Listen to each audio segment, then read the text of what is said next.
کریم همه یعنی بنده که در همینجا حضور دارن اشتراک دارن رنگ نمی فصل بهار عروسی نازنین سال عید نوروز دائما سرسبز باشد همیشه پروردگار همشون تنی صحت بده عمر درازی پر برکت بده رنگ ماواری نبیره و ابیردار شوند پروردگار چی مراد مقصدی دارن خداوند به همه مراد مقصدشون برسونشون خداوند کریم تاجیکستانمون دائما تنجی باشه آرامی باشه خداوند در همین آسمان صافی تاجیکستان دائما کبوتر صلح در پرواز باشه آمین امی مادرای تاجیک چشمشون نبیند دیدشون غم نبیند دائما در لبان مادرای تاجیک ها تبسم باشه آمین آمین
امروز که در تمام تاجیکستان ما جشن نوروز پیشواز گرفته شده هستیم از آن جمله من هم رئیس مجلس دهه ایال اقدام گرفتم همین روز این عید را جشن گیریم ما نیز پیشواز میگیریم بگذار تاجیکستان همیشه همین خیلی آسمانی صاف باشد و همه سیری و پری شود خداوندی الله برکت در تاجیکستان در تمام جهان بریزد بگذار در خاندان همه خنده و ویدا باشد مردمی جماعت دیوتی اولا نیز به این روز تبریک میگم و کسی که جا آمده خوش آمدید میگوییم بگذار همه روزی مردم جهان همه خیلی باشد بار دیگر نوروز مبارک باشد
الله اکبر کسی خود در راه روزه خدا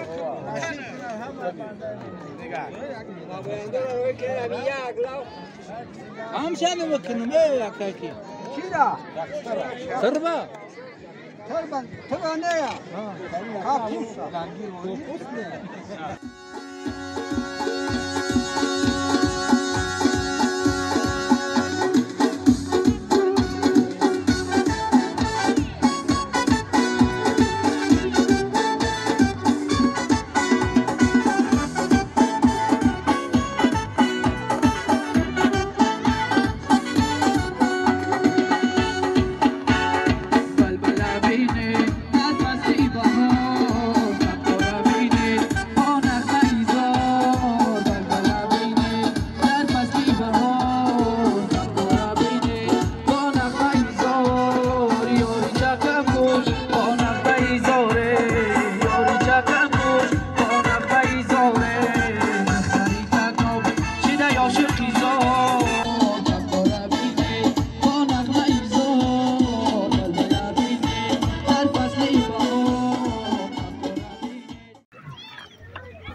Bășcan și ăla din și acolo. Olina Mușuță.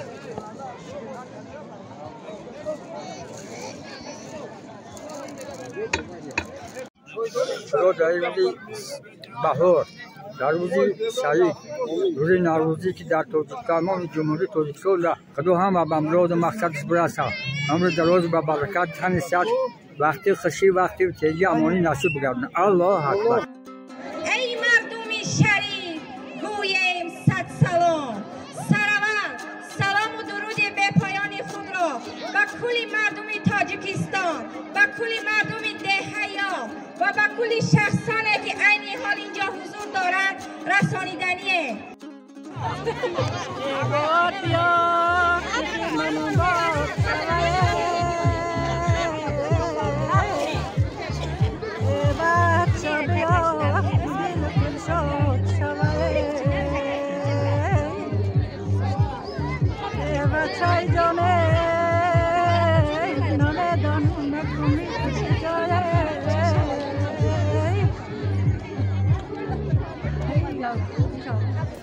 جانم بات پروند دلم از جدای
ما هم نصیب بوده است پس و این سرزمین به سرزمینی که در همین جماعت تربیه یافته بابایه رسیدیم و امروز ما آمدیم به خاطر آن که به دیدار شما مشرف گردیم و نوروز جهانی را با هم جشن گیریم.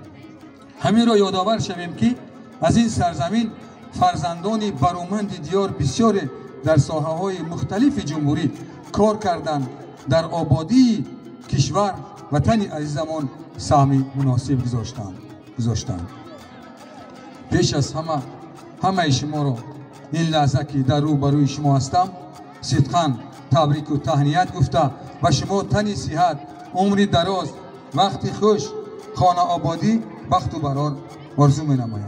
باز من یک چند شعر خود را میخوانم که شما البته که از زبان سرایندگان آنها را شنیده اید و بسیاری از شعرهای در وصف وطن مادر ایجاد کرده اید. من اصلا در سینی همان عین کمالات در سینی 24 سالگی ایجاد کردم. یکی از اینها که بسیار ورد زبان مردم است، بر مردمی بینند وطن حیف است. همین را میخونم که بر مردمی بینند وطن حیف است، بر قوم بی اراده سخن حیف است. گل در نظرت خار دور از میهن، بر بلبل بی وطن چمن حیف است. شکرانه به جای آر که بی دردی، شکرانه به جای آر که بی دردی، بی آه دلی خیش بدن حیف است. مردی که به زن هیچ ندارد میر، راهش به سرای دل زن حیف است. بر مردم بیننگ وطن حیف است، بر بلبل بی وطن چمن حیف است. دیگر شعر وطنداری باننگ. من هم مثل شما در همین کوچه ها علف آوردم، هیزم کشیدیم و محنت کردیم، خوندیم.